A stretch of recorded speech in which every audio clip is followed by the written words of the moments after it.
हाथों को तेरे अपने हाथों में ले लेता हूँ कि तकदीरें अपनी सारी पढ़ लूं.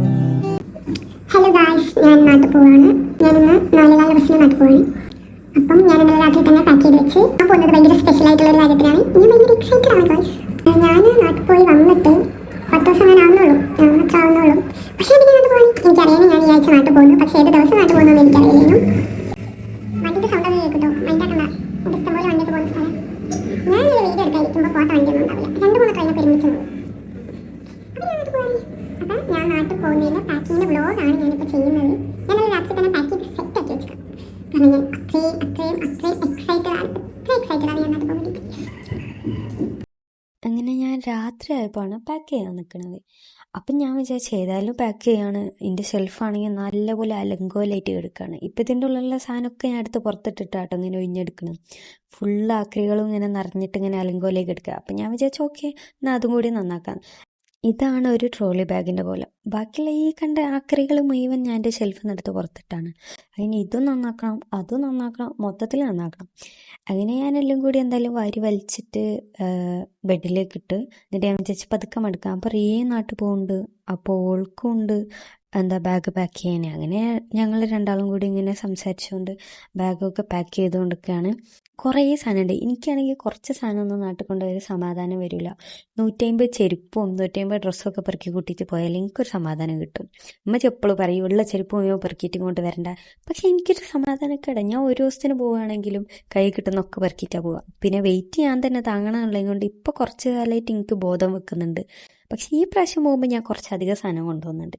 കാരണം ഞാൻ ഭയങ്കര കൺഫ്യൂസ്ഡ് ആണ്. അതെടുക്കണോ ഇതെടുക്കണോ, ഞാൻ ഭയങ്കര എക്സൈറ്റഡ് ആണ്. അതാണ് മെയിൻ പ്രശ്നം. പിന്നെ ഈ മടുക്കണ ഫുള്ള് സാധനം ഞാൻ കൊണ്ടുപോകുന്നില്ല കേട്ടോ. കുറച്ചൊക്കെ ഷെൽഫ് നന്നാക്കിയപ്പോൾ എടുക്കാനുള്ളതും പിന്നെ കുറേ സാധനം എനിക്ക് കളയാനുള്ളതുണ്ട്. അതിന് പഴയ ഡ്രസ്സ് അതും ഇതുമൊക്കെ. അതൊക്കെ ഞാൻ ഒരു കവറിലേക്ക് ഇങ്ങനെ കെട്ടി വെക്കാമെന്ന് വിചാരിച്ച്. പിന്നെ കുറച്ച് ജീൻസും കുറച്ച് ഡ്രസ്സും മാത്രം ഞാനിങ്ങനെ കൊണ്ടുപോകാൻ വേണ്ടിയിട്ട് മടക്കിക്കൊണ്ടിരിക്കുകയാണ്. അങ്ങനെ ഒരു വിധമൊക്കെ ഞാനിങ്ങനെ മടക്കിക്കൊണ്ടിരിക്കുകയാണ്. എനിക്ക് സത്യം പറഞ്ഞാൽ എന്തെങ്കിലും ഒരു സാധനം ഇവിടെ വെച്ചിട്ട് പോയാൽ അതെങ്ങാനും നാട്ടിൽ പോയിട്ട് എനിക്ക് ആവശ്യം വന്നാലോ എന്നുള്ള അങ്ങനത്തെയൊക്കെ ടെൻഷനാണ്. അതിനെക്കൊണ്ട് ഞാൻ എല്ലാ ശിങ്ങിണി സാധനങ്ങളും എല്ലാം ഞാൻ ഇങ്ങനെ പെറുക്കിയിട്ടാണ് ഞാൻ നാട്ടിൽ പോവുക.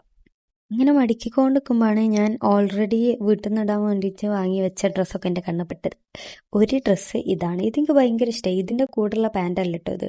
പിന്നെ ഈ ഡ്രസ്സ് ഞാൻ ഒരു 2-3 ടീഷർട്ടായിരുന്നു വാങ്ങിയത്. അതൊക്കെ ഞാൻ ഇപ്പോൾ ഇട്ട് നോക്കണത്. അതാണ് ഹൈലൈറ്റ്. വാങ്ങിയിടെ വെക്കുക എന്നുള്ളൂ. പിന്നെ ഈ ഉസ്മാൻ ബച്ച ഇതിൻ്റെ ഫേവറേറ്റാണ് ഗൈസ്.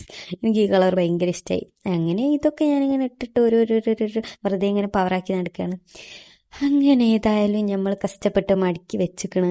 ഇതിൻ്റെ അകത്ത് ആവശ്യമില്ലാത്തൊക്കെ ഉണ്ട്. കുറേ കളയാനുണ്ട്, കുറേ എടുക്കാനുണ്ട്. ആ കവറിൽ കെട്ടിയൊക്കെ എനിക്ക് കളയാനുള്ളതാണ്. അങ്ങനെ ഞാൻ വളരെ ഇതിൻ്റെ മാക്സിമം വൃത്തിയാക്കി ഞാൻ മടിക്കാം കേട്ടോ. ഇതിൻ്റെ അപ്പുറത്തേക്ക് എന്നെ കൊണ്ടാവില്ല. എന്തായാലും ബാഗ് കുത്തി കയറ്റാനുള്ളതല്ലേ. അങ്ങനെ മടുക്കലൊക്കെ കഴിഞ്ഞിട്ട് ഈ സാമാനങ്ങളൊക്കെ രാവിലെ യൂസ് ചെയ്തതിന് ശേഷം എനിക്ക് ബാഗിൽ വെക്കാനുള്ള. അപ്പം ഞാനത് കാണുന്നോട് തന്നെ ടേബിളിൽ വെച്ച് അങ്ങനെ നമ്മൾ മടക്കി വെച്ച് നോക്കുമ്പോൾ ബാഗിൻ്റെ അവസ്ഥ ഇതാണ്. ബാഗ് ഫുള്ളാണ്. ഇനി ഒരു ഇഞ്ച് സ്ഥലമില്ല. ഇനി എങ്ങനെ ഇതും പൊക്കി പിടിച്ച് നാട്ടിൽ പോകുന്നു എനിക്കറിയൂല. പിന്നെ രാത്രി കട്ടുമ്പോൾ കിടക്കണമുള്ളതും കൊണ്ട് മാത്രം ഞാൻ ആ കട്ടിലൊന്ന് നല്ലപോലെ വിരിച്ചിട്ട്, ഇല്ലെങ്കിൽ ഞാൻ അതും ചെയ്യൂലേനു. അങ്ങനെ റിയൻ്റെ പാക്കിങ് കഴിഞ്ഞ് ഞങ്ങൾ രണ്ടാളും ബാഗ് ഞങ്ങളിങ്ങനെ സെറ്റാക്കി വെച്ച് ഇനിയൊന്ന് നാട്ടിൽ പോയാൽ മതിയുള്ള മൈൻഡാണ് കേട്ടോ.